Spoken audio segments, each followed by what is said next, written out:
बघा एक पेपरला क्वेश्चन आला होता, तर क्वेश्चन आहे बघा, find the value of x, find the value of x, आणि इथे दिलेलं आहे log of x plus 6 at base x equals to 2 दिलेलं आहे. ठीक आहे.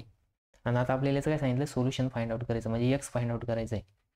मग इथं काय करणार तुम्ही, सगळ्यात पहिले दिलेलं लिहायचं काय, log of x plus 6 at base x equals to काय दिलेलं आहे 2. मग आता बघा आपला रेग्युलर फॉर्म्युला एक्सपोनेन्शियल फॉर्म आणि लॉगॅरिथमिक फॉर्म, तर हा दिसतोय लॉगॅरिथमिक फॉर्म. मग आपल्याकडे एक्सपोनेन्शियल फॉर्म काय आहे, a raise to n equals to M.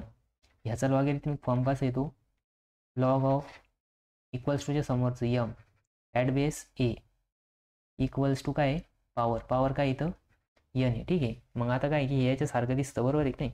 मग याला याच्यासोबत कम्पेअर करा. मग याच्या जागेवरती काय दिलेलं आहे, ए इक्वल्स टू एक्स, आणि एमच्या जागेवरती काय एक्स प्लस 6, आणि एन इक्वल्स टू काय दिलेलं आहे 2. ठीक आहे. मग बघा आता इथं ह्याला काय करायचं, एक्सपोनेन्शियल फॉर्ममध्ये पुट करा. मग इथं काय आहे की एच्या जागेवरती दिलेलं आहे एक्स, एन काय आपला 2a इक्वल्स टू एम काय आहे एक्स प्लस 6. मग बघा x square equals to x plus 6. ठीक आहे. मग आता हे दोन्ही इकडे कसे प्लस, इकडे आले काय होईल मायनस होईल. एक्स स्क्वेअर तसाच मायनस एक्स मायनस 6, आणि इक्वल्स टूच्या समोर आता इकडे काहीच नाही राहिलं, म्हणजे काय राहिलं 0 राहिलं. ठीक आहे. मग ही भेटली आपल्याला क्वाड्रेटिक इक्वेशन. मग आता क्वाड्रेटिक इक्वेशन सॉल्व्ह करायची. क्वाड्रेटिक इक्वेशन कशी सॉल्व्ह करायची, तर बघा इथं काय आहे की क्वाड्रेटिक इक्वेशनमध्ये मल्टिप्लिकेशन पाहिजे आपल्याला -6. ठीक आहे. इथं कोणतं साईन आहे मायनस, आणि त्याची जी सबस्ट्रॅक्शन आहे ती किती आली पाहिजे, -1 आली पाहिजे. कारण की इथं काय आहे की कोएफिशियंट 1 आहे. म्हणजे बघा ही सबस्ट्रॅक्शन -1 आली पाहिजे आणि मल्टिप्लिकेशन -6 आली पाहिजे. ठीक आहे.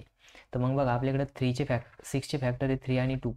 मग 3 2 जा 6 होतं, बट आपल्याला -6 आलं पाहिजे. आणि त्यांची जी सबस्ट्रॅक्शन आहे ती किती आली पाहिजे, -1 आली पाहिजे. मग आता काय करावं लागेल, इथं 3ला मायनस साईन द्यायचं, याला प्लस साईन द्या. मग इथं काय आहे की -3 + 2 जर केलं तर किती येणार आहे, -1 येणार आहे. ठीक आहे. म्हणजे बघा x square minus 3x plus 2x minus 6 equals to 0. मग बघा जर आपण इथं एक्स कॉमन घेतला तर ब्रॅकेटमध्ये काय येणार आहे, एक्स मायनस 3 प्लस इथं जर 2 कॉमन काढलं किती येणार आहे, एक्स मायनस 3 इक्वल्स टू 0. मग बघा इथं काय होईल, एक्स मायनस 3 आणि एक्स प्लस 2 इक्वल्स टू काय येणार आहे, 0 येणार आहे. ठीक आहे. म्हणजे इथं येणार आहे x minus 3 equals to 0 and x plus 2 equals to 0. ठीक आहे.